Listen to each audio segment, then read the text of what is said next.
On today's menu, we're making macaroni tuna salad. Now, this is the go-to meal for summertime dinner, summertime lunch, on a sandwich with crackers, and even for the cookout, okay?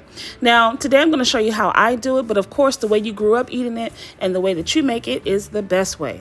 Now, I'm starting out with a 9-ounce can of tuna. I'm the only one in my family who eat this particular dish, so I just need 1 can, okay? But it's a 9-ounce can of tuna. That's the larger size. And I've already drained the oil and water off of it. And I'm going to be very traditional with my seasonings, okay? I'm using black pepper, sugar, salt, and paprika. That's it. I'm not going to overdo it with this one, guys, okay? Because this is one of those recipes where it's so simple that doing too much can just throw the whole thing off. So you want to make sure that you stick to what you know, or learn from someone, that you've tasted that they make pretty good macaroni salad. Learn their recipe and don't change it.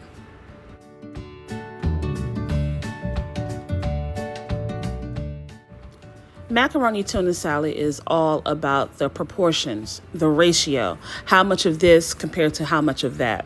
Now, the biggest mistake that people make is too much or too little mayo. Now, some people swear by certain brands of mayo that they're the best type to use for salads. I'm not going to say that because growing up, we used to use the Miracle Whip because it has a sweeter taste, and we like the sweeter versus tangy taste in our macaroni salad. Again, this is one of those customizable dishes, and most people make it according to how they grew up eating it, all right? I know that a lot of people like the Duke's mayo, but that is new to me. I've tried it, I liked it, but I still prefer the Miracle Whip brand over the other ones, okay? Now, this is also an eyeballing type recipe. So you want to always start out by adding a little bit of everything. And I'm talking about the mayonnaise in particular. 1 heaping spoonful of mayo first, stir it up. If it looks too dry, if it tastes too dry, add more. That is how we eyeball and measure our food.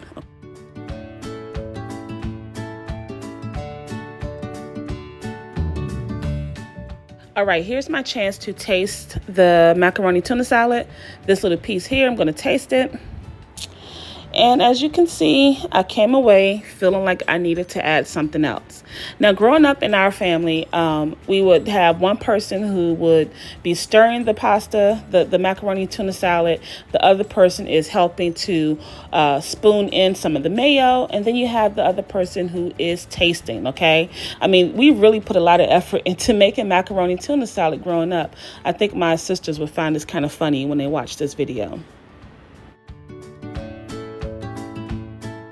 Okay, now once you go ahead and throw in this elbow pasta, that will change, again, how much mayonnaise, how much of the other ingredients that you may need. Now, of course, I can sit down and write a recipe each time I make macaroni salad. Like, for example, I've only used 1 can today. I can go rewatch the video and make a recipe based on using this 1 can.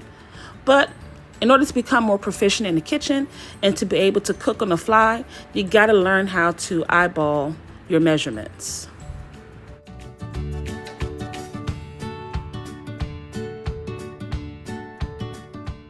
And to prove my point, here I am in this clip, adding a little bit of the elbow noodles at a time to the dish in order to not, number 1, overcrowd the bowl, right? But number 2, just to make sure that my proportions are pretty much even, okay? I want to make sure that everything is mending well, all right? And as you can see, I also went back in, used another spoonful of the mayo, okay? Now notice, I have a spoon resting inside of the mayonnaise jar, and I'm also stirring with a different utensil.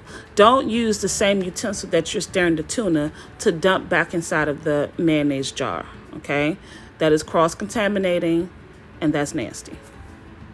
In a second here, I'm going to transfer this macaroni salad over to a black plate because I didn't think that the white bowl did it any justice.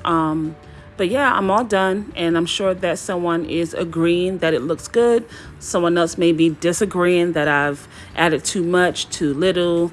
But again, that's natural, that's normal, because the way people grow up eating something is the way that they receive it. And anything outside of that, they tend to frown upon. So I'm okay with that. I don't get upset if people don't like my food because we all grow up eating it a different way anyhow. I mean, I am also very picky about my macaroni tuna salad. So there you have it. I think I kept it pretty traditional throughout this video, but let me know what you think in the comments section. Again, I want to thank you so much for sticking, for staying, for watching, and I hope that you have liked the video at some point. And if you haven't, you still have an opportunity to go back and do that now. Thanks for watching.